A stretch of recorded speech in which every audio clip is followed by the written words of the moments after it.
News and programming is sponsored by Desert View Hospital, providing emergency medical care around the clock at 360 South Lola Lane. Learn more at desertviewhospital.com. Physicians are not employees or agents of this hospital.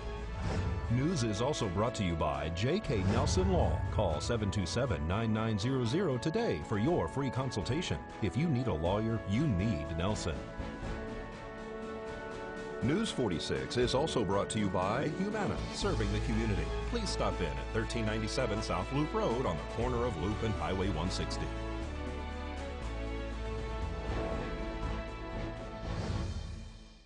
Tonight on News 46, students prepare for a planned protest. And the girls win an exhibition softball game against the VFW. News 46 starts now.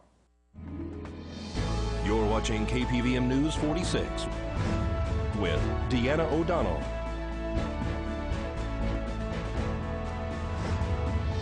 and Eunette Gentry. News 46, local coverage you can count on. Nye County students plan for a second walkout. It's Tuesday, February 27th, and it's snowing. Yes, it is. I'm Deanna O'Donnell. And I'm Eunette Gentry. The students at Pahrump Valley High School are planning a protest this Thursday.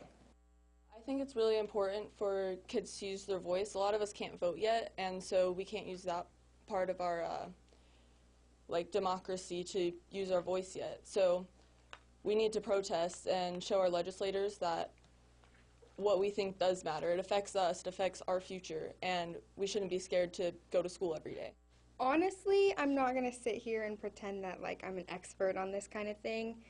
I come from a family, my dad's with Metro, so I think it's more of an issue of mental health care, but because of HIPAA laws, you can't have any medical background when you're buying a gun. It's going to be at the high school this Thursday, March 1st, and we're calling it the walkout, yes. And it's for two different things, right? Tell me what those are. We're in favor of stricter gun control in the state and also mental health awareness. Are you expecting the staff and students to all participate? I'm expecting more students than staff to participate because it is their job to stay in the school, but there are teachers planning to walk out with us, and we appreciate their participation in it. You said that your dad is with Las Vegas Metro Police Department. How's he feel about this? I told him about the idea, and he was just asking me all these questions, and he basically told me know about what you're talking about before you go protesting, and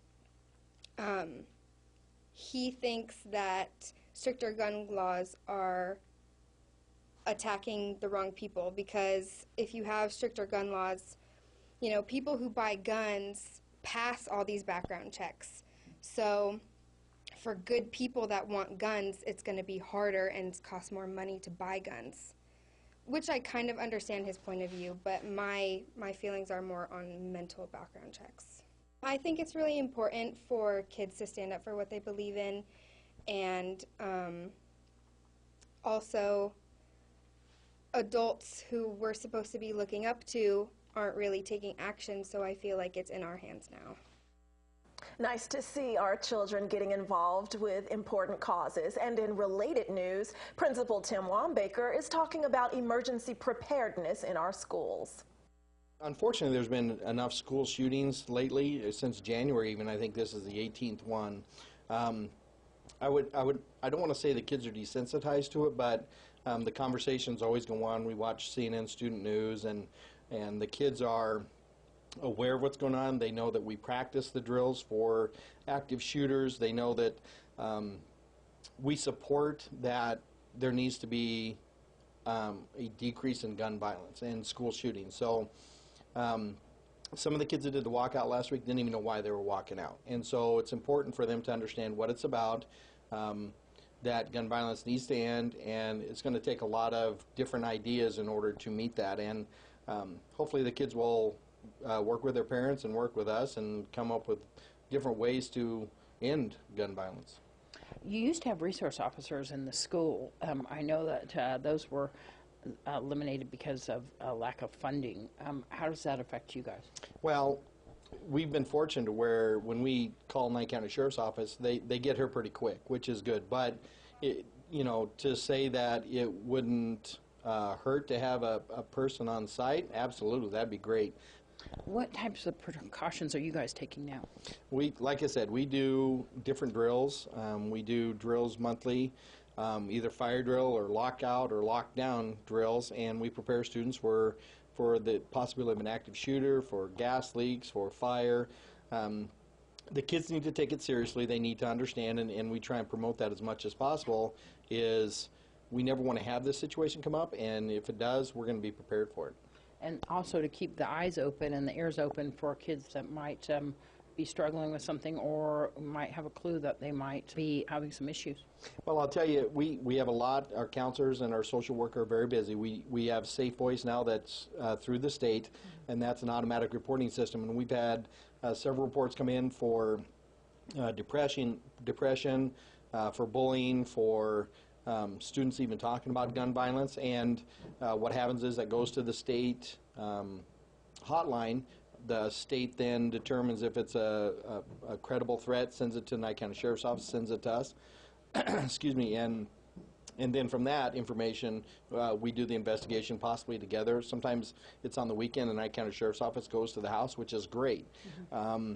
So that's a way to also assist. Is the more people know or can report, the better it's going to be. We have our Sprigio system that's also online anonymous reporting, if you will, and we've used that too. But Safe Voice and Sprigio both assist us in knowing more.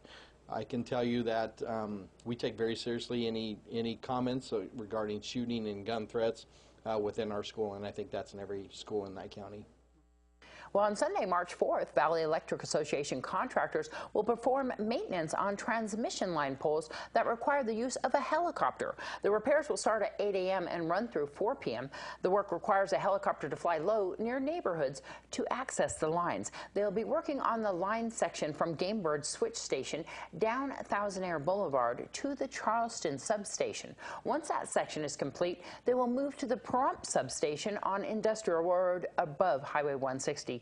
Then to the Vista substation on the north side of town, and from there to the Johnny Line section for a quick inspection and repairs if needed. VEA crews will be working on the 138 kilovolt transmission lines. For the repairs on the poles, the helicopter will hover next to each pole for about 5 minutes while the lineman works on the pole. Service to members will be unaffected on the maintenance lines. The helicopter crews will inspect more than 100 poles a day and will perform maintenance on a selected 30 to 40 poles.